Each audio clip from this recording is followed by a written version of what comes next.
Hello and welcome to episode 44 of Mathghamhain Morsels. This one is slightly an addition to the episode 2 of Bullish Baking, where I made bread. And what goes better with bread than just normal butter? Well, of course, homemade butter, because if you make it yourself, it always is that much better. So, making butter is really, really simple.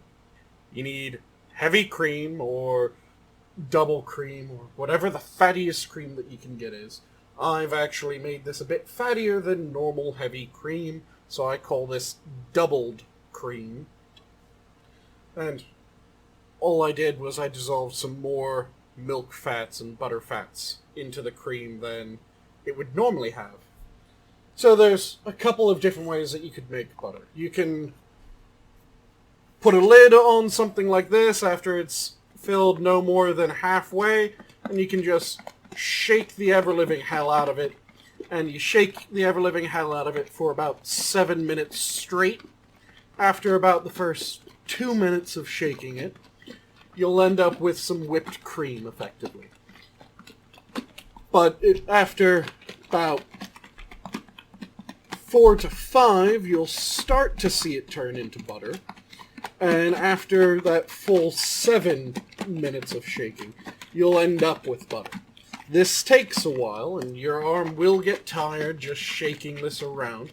So you'll end up switching hands a number of times as you just continue to shake the ever-living shit out of this. And if you have a vessel that has some internal structure to it, a couple ridges, like certain blending vessels, like a magic bullet cup has a bit of a ridge on the inside, and certain mason jars have a bit of a ridge on the inside. It makes it a bit easier because those ridges will aerate everything that much more. There we go. Camera's refocused. But that takes a while, and it can be tiring on your arm. So, another way that you can do it is you can use an Immersion Blender, or really any sort of blender or mixer. And all you do is you put it into your preferred vessel. You can also just use a whisk for this approach. Put it into your preferred vessel. Since this is fairly small, I'm going to kind of try to cover it with my hand a bit. And then once it's in there... Oh, this came unplugged. First off, make sure that your chosen tool is plugged in, and then you're going to want to just start letting it go.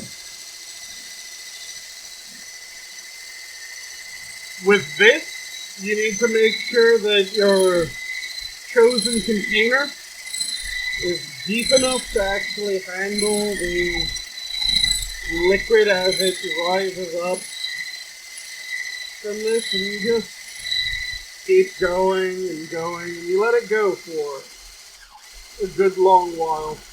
It'll go first to a whipped cream, like I said. Just like with the shaking approach. It goes to whipped cream first. And then after it goes to whipped cream, it ends up starting to separate slightly. And you go into the starting stages of it being butter rather than whipped cream. So I'm going into, at this point, first the soft peaks of whipped cream, and now it's getting into the hard peaks of whipped cream, the stable whipped cream peaks. And I'm just going to keep it going, and as this continues to go, it's going to take this beyond the point of whipped cream. And it's going to take it into the point of butter. And as you go into butter, it's going to get firmer than the whipped cream was by a large margin.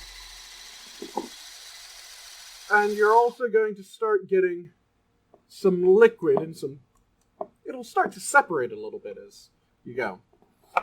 And that liquid that you're producing from it is buttermilk. So you just keep on going,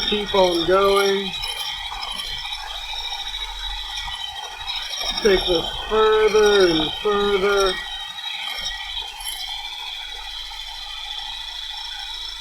And like I said, at this point, it is just going past whipped cream. And you can see a little bit in the bottom here, I think. Let me whip it for a few more moments. And you'll definitely be able to see the liquid in the bottom.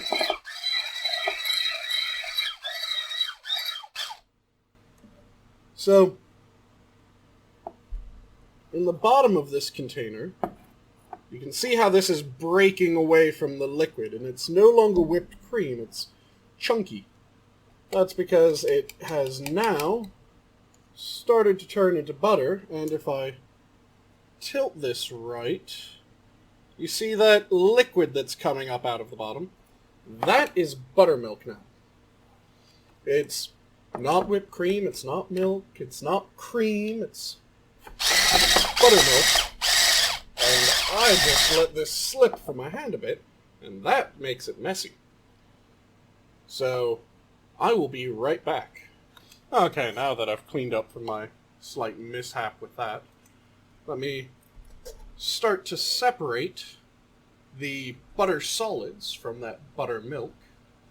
So what I tend to do is I put it through a strainer like this, just to get most of the buttermilk separate. This buttermilk can, of course, be used just like you would any other buttermilk. You can bake with it. You can make all kinds of delicious things. Buttermilk pancakes. You can use it to make buttermilk chicken tenders. You can do whatever the hell you do with normal buttermilk. Just drain that off. And for this next step, you're going to want ice cold water. You can do this either by just mixing ice and water together, or by putting a thing of water in until it gets cold enough, but you don't want to handle the butter too much with your hands at their normal temperature, because you will melt this butter really quick. But you need to rinse a bit more of that fluid off and start to shape and just blend this butter into one go. So I will be back once I get the amount of water that I want to use. And I'll show you how you kind of very lightly rinse it and start shaping your butter, get it to the right texture, the right beautiful nature of it. And then I'll show you when you start adding in other things, like if you want to add in salt to get salted butter, or if you want to add in additional spices, when you can do those. We will be back with that very shortly, so see you then. So for this next part, like I said, you want your hands to be cold and you want the water to be cold. Because what you're going to do is you're going to grab up the chunks of butter, just kind of press them together like dough or Play-Doh. That's good enough. And then what you want to do is you want to get your hands and the butter in this cold, cold water. Bits of it might try to float away. If you can, catch them back, press them down. This is going to rinse the last bit of the butter fat out. So get your hands in there, and you want to kind of squeeze and fold and squeeze and fold this butter again and again so that it is able to get all that last bit of buttermilk out of the butter. And just kind of pull it and fold it.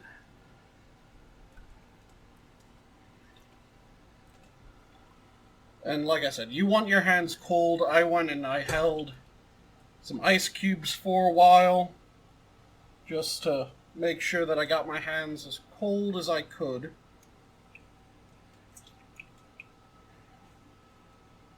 And as you do this, it'll get to look more and more like the butter that you're used to. Only it'll be so much better because it's homemade butter rather than store-bought butter. And this one is even better than the butter that I'm able to get. Even the really good European butter that has higher butter fat content than American butter. Because this one has even higher butter fat content than European butter does.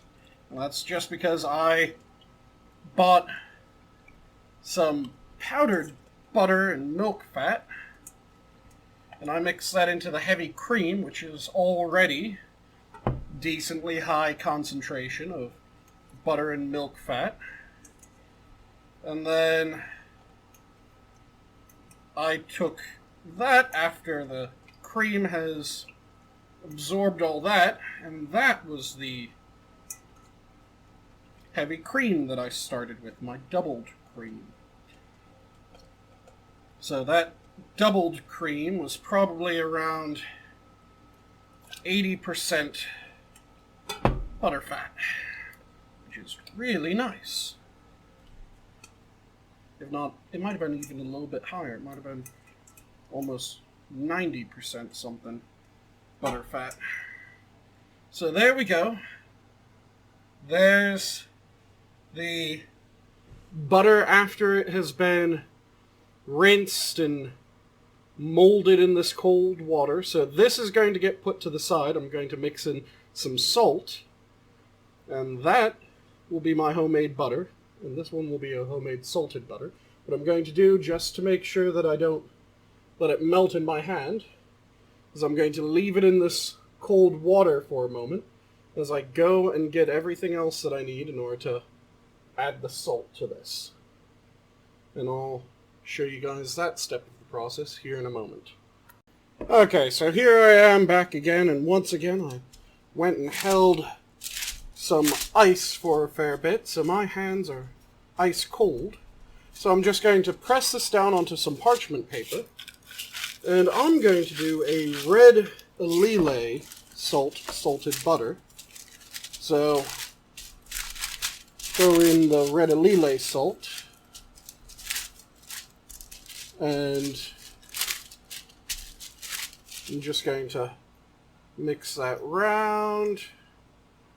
If I notice my hands are getting too warm like they are right now, this water's still nice and cold, and it will sap away even my excess heat if I leave my hands in here for a few moments. And just a couple seconds longer. I generate heat insanely, so if you aren't as hot-blooded as I am, this will be a lot easier of a process for you than it is for me.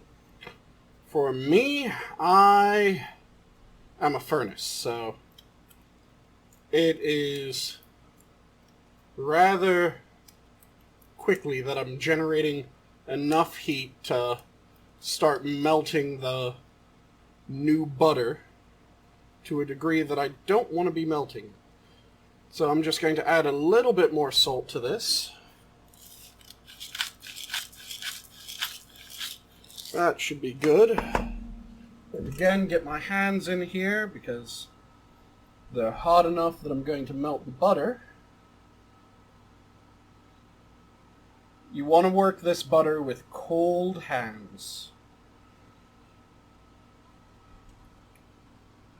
And if you generate a lot of heat, you're going to be cooling your hands a lot just to make sure that you don't melt your butter away.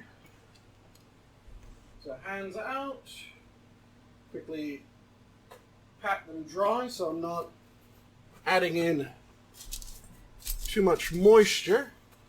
There we go. And again, just mix the butter by squeezing it, pulling it, squeezing it, pulling it. And my hands are just about too hot, so let me try to get that all grouped up together. And that butter is now done. So I'm going to let this butter sit for a moment, just to make sure that I didn't give it a bit too much heat. But I'll be back with some of that bread I made yesterday, or rather, the day before yesterday. No, it was yesterday, wasn't it? I made yesterday, and no, it was the day before. Whatever day it was. I'll show you this butter on that bread, and it will be amazing, because it's homemade butter on homemade bread. And how do you get better than that? Okay, so here we are again, back with my lovely light crumb bread that we made.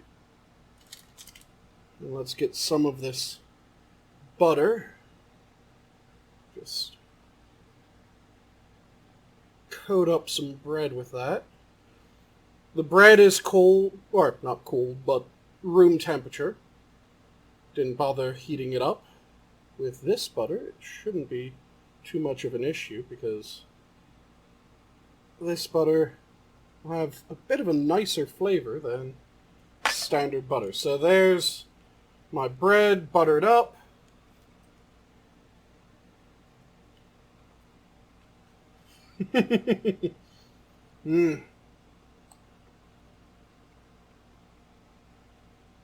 So, just like a really nice European butter,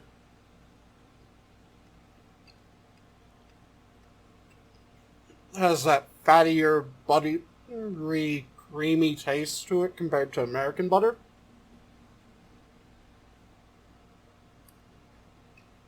This butter's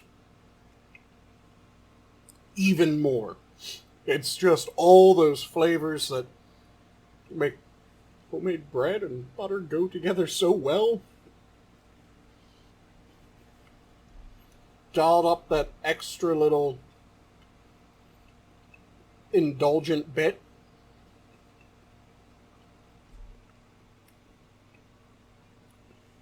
I could have added a little bit more salt than I did. But it's amazing. And since I didn't go really fine with the grind of the salt, every now and then I just get a little bit of salt grain texture and just a little bit more of that red Lillet salt. Good God, this is good. Just holy crap.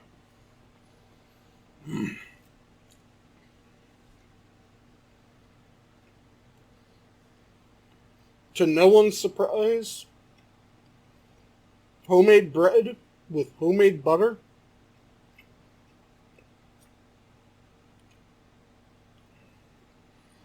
hundreds of times better than standard bread and standard butter. And also, I had the enjoyment of being able to make the food, which is just so, so good.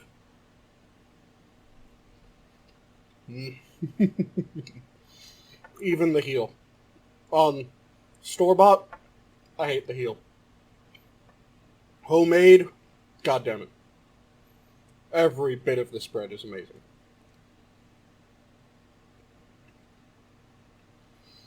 So that's how you make homemade butter.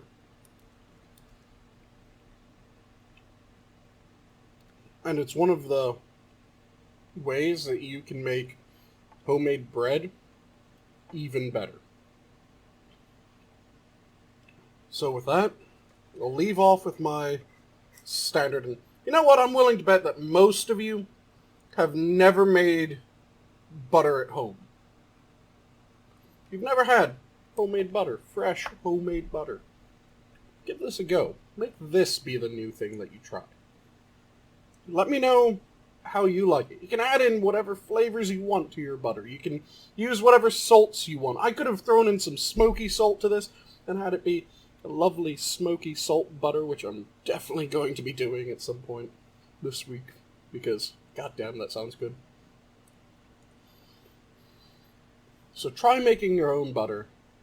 Try coming up with what you want to be in your butter.